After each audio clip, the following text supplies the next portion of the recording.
સિંગ ભજીયા લઈ લીધા છે ને હવે આપણે નાખી દઈએ.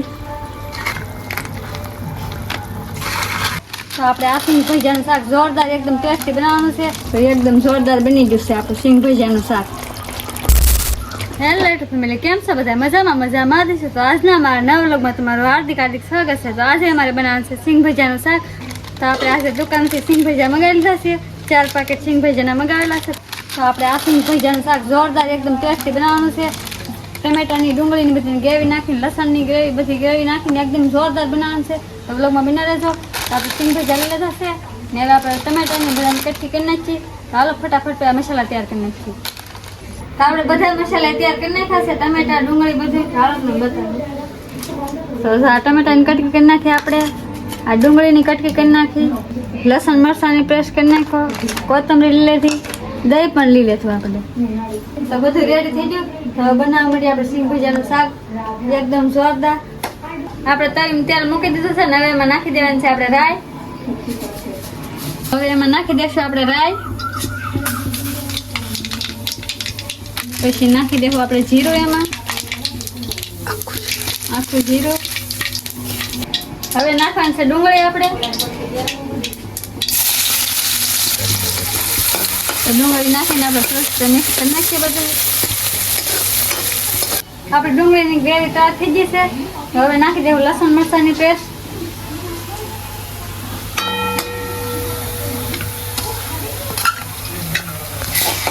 પછી સારી રીતે મિક્સ કરી નાખશું આપણે બધું.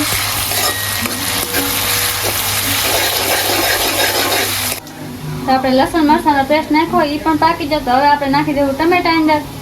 તો જો આપણે ટમેટાની કટકી અંદર નાખી દઈએ.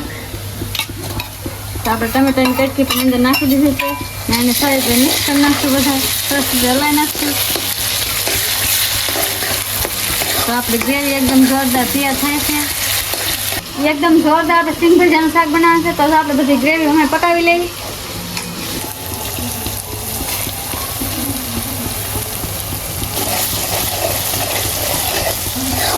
આપણી ગ્રેવી અમે મસ્ત મજાની પાકી ગઈ છે. તો હાલો તમને બતાડું.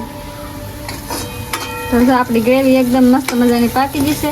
તો હવે આમાં બધા મસાલા નાખી દેવાના છે આપણે. તો સૌથી પહેલા આપણે નાખશું નમક. તો સિંગ ભજીયા ખારા હોય એટલે જોતા પૂરતી નમક નાખવું. તો જો અમે નમક નાખી દીધું છે. તો આપણે ધાણા જીરું નાખી દઈએ હવે. તો હવે આપણે નાખી દઈએ હળદર. તો હવે નાખી દઈએ આપણે લાલ મરચું.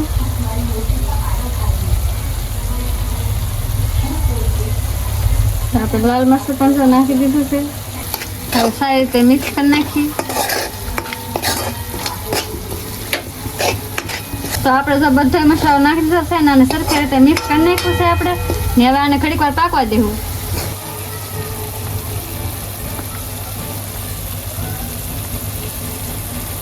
તો હવે આપણે નાખી દઈએ દહીં.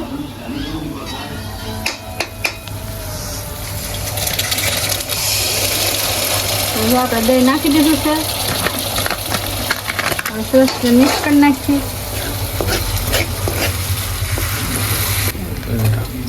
તો આપણે સારી રીતે મિક્સ કરી નાખ્યું છે અને હવે ઘડીક વાર આપણે પાકવા દેવું. તો આપણી ગ્રેવી મસ્ત મજાની પાકી ગઈ છે. તો હાલો તમને બતાડું. તો જો આપણી ગ્રેવી મસ્ત મજાની પાકી ગઈ છે. તો હવે આની અંદર આપણે નાખી દેવું થોડું પાણી. તો આપણે પાણી નાખી દીધું છે અને ઘડીક વાર ઢાંકીને રહેવા દેવું. તો આપણે પાણી નાખી દીધું છે ને ઢાંકીને મૂકી દીધું છે. તો 1 થી 2 મિનિટ આપણે પકાવવા રહેવા દેવાનું છે ને પછી નાખવાનું છે આપણે સિંગ ભજીયા. તો વ્લોગ બના રહે. તો 2 મિનિટ થઈ ગઈ છે ને હવે આપણે નાખી દઈએ એમાં સિંગ ભજીયા. તો સરસ મજાના આપણે ઉફાળા પણ આવી જશે ને હવે નાખી દઈએ આપણે સિંગ ભજીયા. તો આપણે એક ડીશમાં લઈ લીધા છે સિંગ ભજીયા. તો જો આપણે સરસ મજાના સિંગ ભજીયા લઈ લીધા છે ને હવે આપણે નાખી દઈએ. આપણે ઉફાળો પણ સરસ આવી જશે તો નાખી દઈએ હવે આપણે સિંગ ભજીયા અંદર.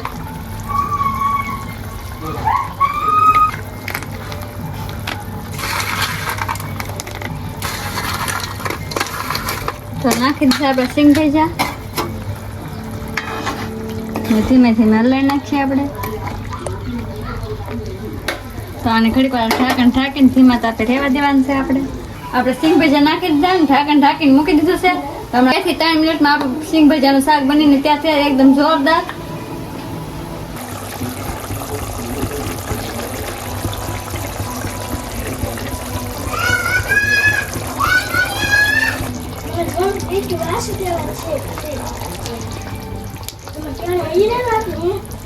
તો આપણું સિંગ ભજીયાનું શાક બનીને ત્યાં થઈ ગયું. તો હવે અંદર નાખી દઈએ આપણે કોથમરી. તો આપણે કોથમરી લઈ લીધી છે. તો હવે આપણે નાખી દઈએ કોથમરી. એકદમ જોરદાર બનશે. આપણે કોથમરી નખાઈ દઈએ છે ને હવે આપણે આને ઉતાર લેવાનું છે. તો એકદમ જોરદાર બની ગયું છે આપણું સિંગ ભજીયાનું શાક. આપણું સિંગ ભજીયાનું શાક બનીને ત્યાં થઈ ગયું. આપણે લીલી કોથમરી પણ નાખી દીધી છે ને એકદમ જોરદાર બનેલું છે. તો હાલો તમને બતાડું. તો એકદમ જોરદાર આપણું સિંગ ભજીયાનું શાક બનીને તૈયાર થઈ ગયેલું છે. તો જો એકદમ ગ્રેવી પણ મસ્ત છેલ્લી છે ને જો જાડું ને એવું મસ્ત બનેલું છે. તો જો આપણું સિંગ ભજીયાનું શાક એકદમ જોરદાર બનેલું છે.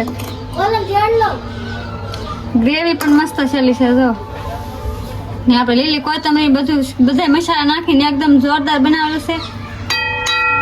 અમારું સિંગ ભજીયાનું શાક બનીને તૈયાર થઈ ગયું ને અમે જમવા બેસી ગયા છીએ. તો હાલો તમને સિંગ ભજીયાનું શાક બતાવી. તો જો અમારું સિંગ ભજીયાનું શાક આવું બનીને તૈયાર થઈ ગયું છે. તમારું સિંગ ભજીયાનું શાક કેવું લાગ્યું કમેન્ટમાં જરૂર કહેજો. તમારું સિંગ ભજીયાનું શાક બનીને તૈયાર થઈ ગયું ને અમે વાવ કરવા બેસી જાય છે. અમારું સિંગ ભજીયાનું શાક કેવું લાગ્યું છે કોમેન્ટમાં કહેજો. ચેનલ પર નવા ચેનલને કરી દો સબસ્ક્રાઈબ. મળશે એક નવા વ્લોગમાં. સાથે જય માતાજી.